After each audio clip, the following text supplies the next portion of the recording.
Hi రా. Hi రా మామ. థ్యాంక్స్ రా. అడగగానే బండిస్తున్నావు. దీనికి థ్యాంక్స్ ఎందుకురా? ఎలాగో మా ఇంట్లో 2 బైక్స్ ఉన్నాయి. ఒకటి నేను వాడుతున్నా. ఇంకోటి ఖాళీగానే ఉంది కదా. అవునరా, సడన్ గా ఫోన్ చేసి బైక్ కావాలన్నావు. నీ బైక్ ఏమన్నా ట్రబుల్ ఇచ్చిందా? అలా ఏం కాదురా. మరి ఇంట్లో ఏమన్నా ప్రాబ్లమా? రామరాజు పిల్లలుగా కాకుండా వీళ్ళు బయటికి వెళ్తే నెత్తి మీద రూపాయి పెడితే ₹10 కూడా ఎవడు కొండ వెళ్ళాలి. ఏమైందిరా? ఏం లేదురా. కొన్ని బయటికి చెప్పుకుంటే తీరిపోతాయి, కొన్ని లోపల ఉంటేనే మనల్ని బాగు చేస్తాయి. నాకేం అర్థం కాలేదురా. నాకు అర్థం అవడానికే చాలా కాలం పట్టింది, కానీ త్వరలోనే వేరే బండి చూసుకొని నీ బైక్ నీకు ఇచ్చేస్తాను, సరేనా? పర్లేదురా, నీ దగ్గరే ఉండని. నాకు ఇప్పుడేం అవసరం లేదు. సరే, ఓకే, నేను వెళ్తాను. అమ్మ నా అత్త కొడక ధీరజ్ గారు దొరికి కరెక్ట్ గా దొరికి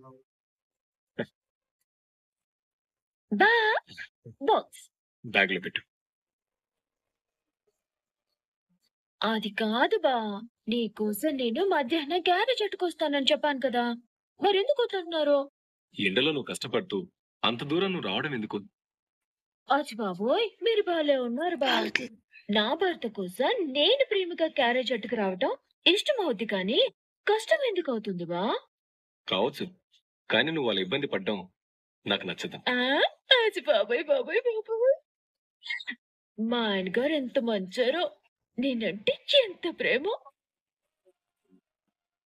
నేను కష్టపడిపోతే ఆయనకి బాధ అయిపోతుందంట. బా, నేనంత మంచి భర్త దొరకడం నిజంగా నా అదృష్టం బా.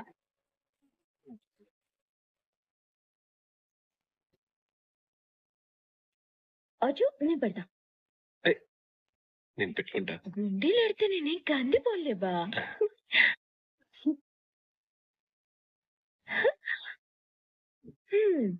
ఏదేమైనా మా ఆయన గారు మా గొప్ప అందుతాడు. అచ్చి బాబోయ్ బాబోయ్, నాదిస్తే తగిలితేమో. ఉంటాను. సరే. బాయ్.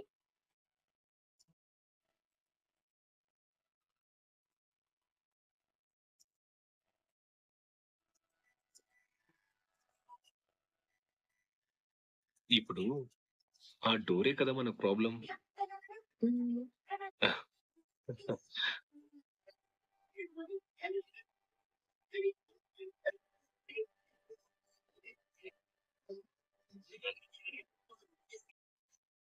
ఆవిడ్ని మన విషయంలో జోక్యం చేసుకోవద్దని నువ్వు మీ అన్నయ్యతో చెప్పు. నర్మదా విషయంలో వల్లి వదినని కాస్త జోక్యం చేసుకోకుండా ఉండమని అన్నయ్యకి చెప్తే ఇక ముందు ఎలాంటి ప్రాబ్లం లేకుండా ఉంటుంది. ఇప్పుడే చెప్తాను.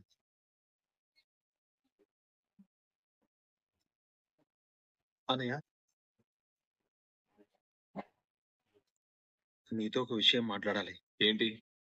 నర్మదా విషయంలో వదిన కాస్త హార్ష్గా. నర్మతో చెప్పు, మీ వదినతో అనవసరంగా డిస్కషన్ కానీ ఆర్గ్యుమెంట్స్ కానీ చెయ్యొద్దని.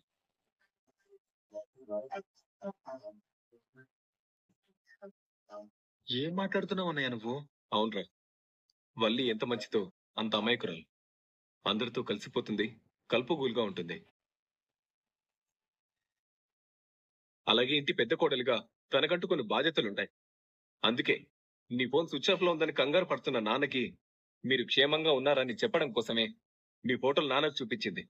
ఇందులో తప్పే ఉంది? అన్నయ్య, ఒకవేళ వల్లి స్థానంలో నర్మదా ఉన్నా కూడా ఇలానే చేస్తుంది. మరి ఈ విషయాన్ని నర్మదా అర్థం చేసుకోకుండా, వయసులో పెద్దదని కూడా చూడకుండా నర్మదాల నోరు జారి మాట్లాడొచ్చా? అది కాదురా అన్నయ్య. ఏదైనా ఉంటే మనలో మనం మాట్లాడుకుంటే సరిపోతుంది. ఇంత చిన్న విషయాన్ని నాన్న దాకా తీసుకెళ్తే ఇలా గొడవలు అవుతూనే ఉంటాయి కదా అన్నయ్య. ఏంట్రా మనలో మనం మాట్లాడుకునేది? నాన్న అప్పచెప్పిన పనులు వదిలేసి నువ్వు స్విచ్ ఆఫ్ చేసుకోవడం తప్పు కాదా? సరే, నీ భార్యతో సరదాగా బయటకు వెళ్ళాలని నీకు ఉంది, అందులో తప్పేమీ లేదు, దాన్ని ఎవరు కాదన్నారు కూడా. అలాగే నీ భార్యని సంతోషంగా చూసుకునే బాధ్యత కూడా నీకుంది. అందుకని నాన్నకు మాట చెప్పేసి వెళ్ళిపోతే సరిపోతుంది కదరా. అంతేకాని ఇలా సెల్ స్విచ్ ఆఫ్ చేసుకొని దొంగతనంగా వెళ్ళడం ఏంట్రా? నీ మీద నమ్మకం పెట్టుకున్న నాన్నని మోసం చేయడం కాదా ఇది?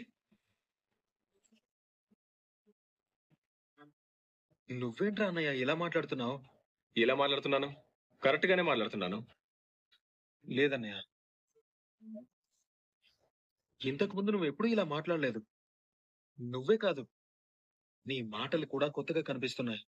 నేను ఇంతకు ముందు నాన్నకి చెప్పే ధైర్యం లేక ఏదైనా పని చేస్తే, ఏరా నాన్నకి చెప్పడానికి నీకంత భయమైతే నీ పరిస్థితి చెప్పుకోవడానికి నీకు ఈ అన్నయ్య ఉన్నాడు కదా అని అనేవాడివి. నాన్న నన్ను తిట్టకుండా నేను నాన్నకి సర్ది చెప్పేవాడిని కదా అని అనేవాడివి. అన్నిటికంటే ముఖ్యంగా